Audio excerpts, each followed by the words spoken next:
Hi guys, I'm Lisa for wtfLisa Tarot. This is a quick blackout message. I am awake at this weird hour for no reason. It's almost 5:30 in the morning. This is maybe the third or fourth blackout message I did. I started one and then I rambled and I looked and a half hour had passed and I'm still talking about stuff that I don't need to be talking about. So it's a weird energy this morning and I can feel it. I know there's weird spiritual shit happening. Why? I crashed out on my bed at like 10 o'clock at night. Lights on, jeans on. Thank God I had my shoes off. But I just passed out. I woke up to a mess because I had stuff on my bed. Lights on. And I'm like, great. Woke up at 3 a.m. Haven't been able to sleep since. Weird spooky vibes. Weird shit about travel. And I'm sitting in my car at 5 in the morning talking. Why? Well, I have roommates, so it's too early to film tarot and make noise. And I'm feeling a lot of different energies. Some of it's projection. Someone's trying to project some false bullshit out there, but it's no fly, no go. It's not working. I can tell that it's bullshit. And I think some of you are experiencing the same. Weird projections that you know are bullshit. So I don't know if I'm just awake to confirm for you. If it feels like bullshit, smells like bullshit, seems like bullshit, it is bullshit. Trust your guts. People are playing with some shit they shouldn't be, and they're about to really fuck it up. When that shit that they play with doesn't work, they just turn to old school manipulation, and then shit hits the fan. That's what I see happening.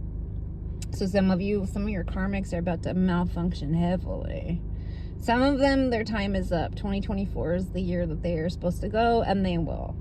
Others of you may have a year or two to go. With some, we're on different timelines, but overall, they'll have the same ending. If you're dealing with the Narc Empath dynamic, Narcs are on the same script. They do the same thing they have for years. They are very textbook.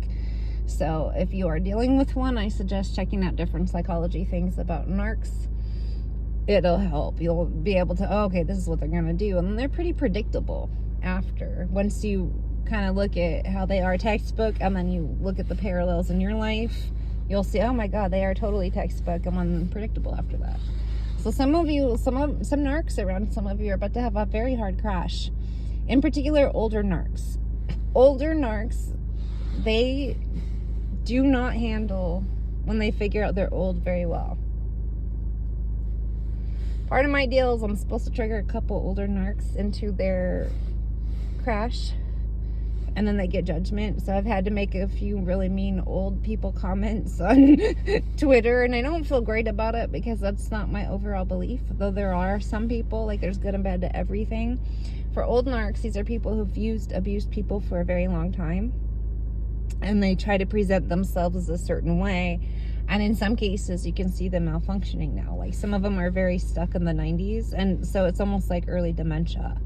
And when dementia hits a narc, it's bad because you learn so much horrifying information. And I have a feeling, I get the energy of some being diagnosed with some sort of early dementia, early Alzheimer's. I apologize, I don't know enough to differentiate the different illnesses, but it's going to be along those lines.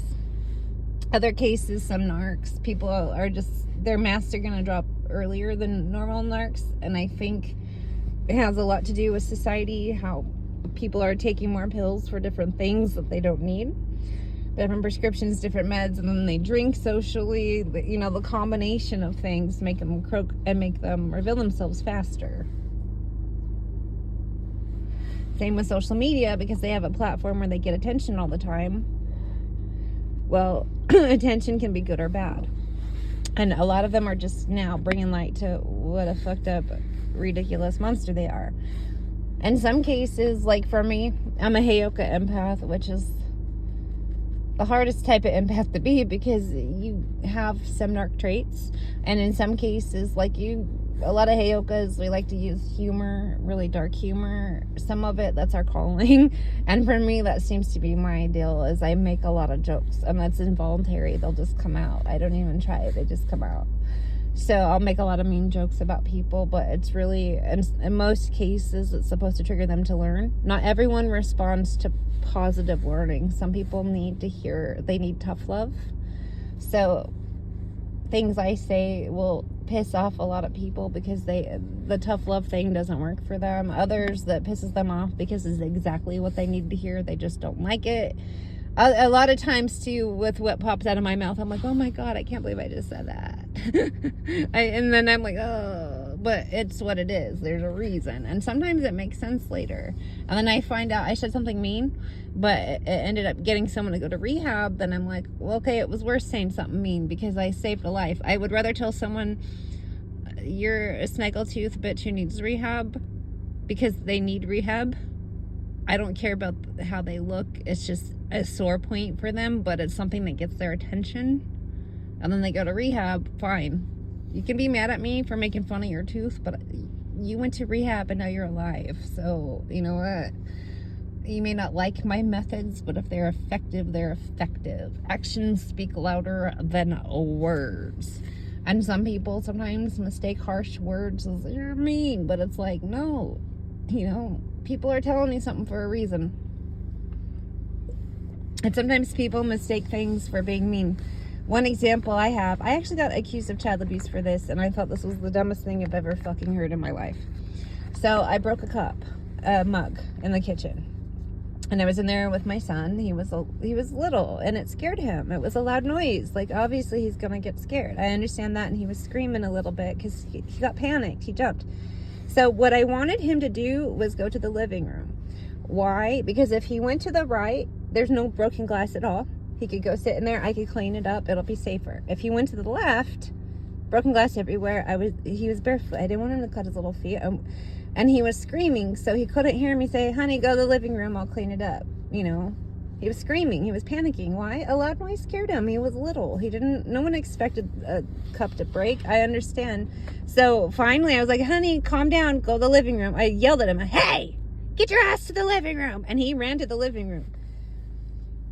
Someone overheard that and assumed I was just screaming at this screaming child. They didn't bother to find out what happened, and they didn't bother to ask me why I yelled. Well, he couldn't hear me over his own scream. He was panicking. Okay? I tried being like, hey, it's okay, but it was hard for him to calm down. The second I said, hey, get your ass to the living room, for whatever reason, he ran to the living room, sat down. He was still panicking, but it helped him snap out of it and go calm down. So I'm sorry you don't like that I said that. I wasn't happy I said that either. I didn't want to say get your ass to the living room or whatever I said. But it was just like, I really did not want him to cut his feet. And he was panicking. He couldn't hear me. So I had to get his attention. And then I cleaned up the mess. It was fine. Next thing I hear, she threw a cup at him and screamed. And I'm like, that's literally not what fucking happened at all. And then the person saying it wasn't even in the house. They weren't even in the room. They weren't in the house. They just overheard something and made a story up. They had no clue. Turned out it was my daughter. My older daughter. Why did she tell people that? Well, same day, I think I had told her she was grounded or something, had to clean her room, and she got mad and made up a story.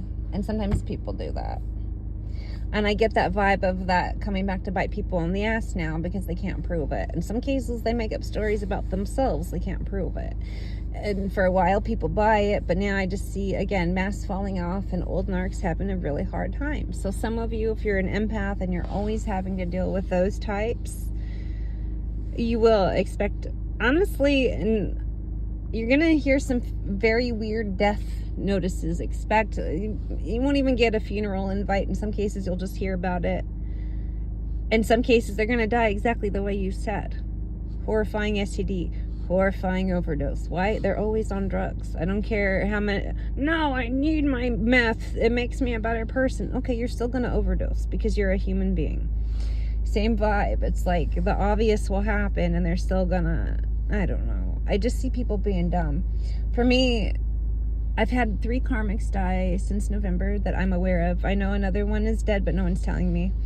I'll find that out soon. I don't care which one. It doesn't matter. They're all the same. Anyway, but one of them was this meth addict who all he did was do meth all fucking day and play pretend online and harass people. He was a nightmare. Well, guess what? He died at 37, although I don't believe he was 37. He looked worse. of mystery illness. There wasn't a mystery illness. Dude sat on his couch for years playing pretend and doing drugs. There's no mystery to his death. His health was bad from sitting around all day. His health was bad from doing drugs all day. His immune system was fucked up. I'm sure he had COVID at some point, almost, whether he knew it or not. Dude was always sick all the time. Why? Because he's a drug addict who sat around all day. There's no mystery.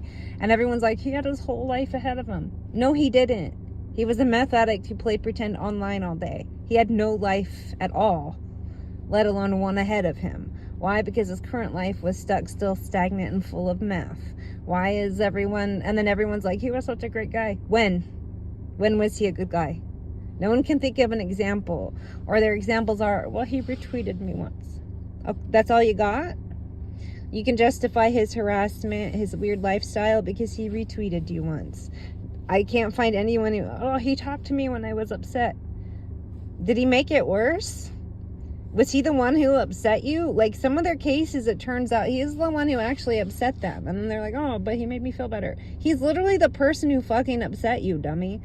Like, I don't know how people remember things weird, but narcs, flying monkeys, and in some cases, when you're trapped under a narc spell, so to speak, you will find yourself making excuses for weird things. And then later, when you wake up and snap out of it, you're like, what the fuck? Why did I allow that? So that's the same vibe too, is narcs having a hard downfall, but it's also a lot of people blaming themselves for like allowing things, but it's that pressure of not wanting to be impolite or, I want to see the best in people. Well, you know what? Sometimes there is no fucking good in people, and trying to make it up doesn't make it true.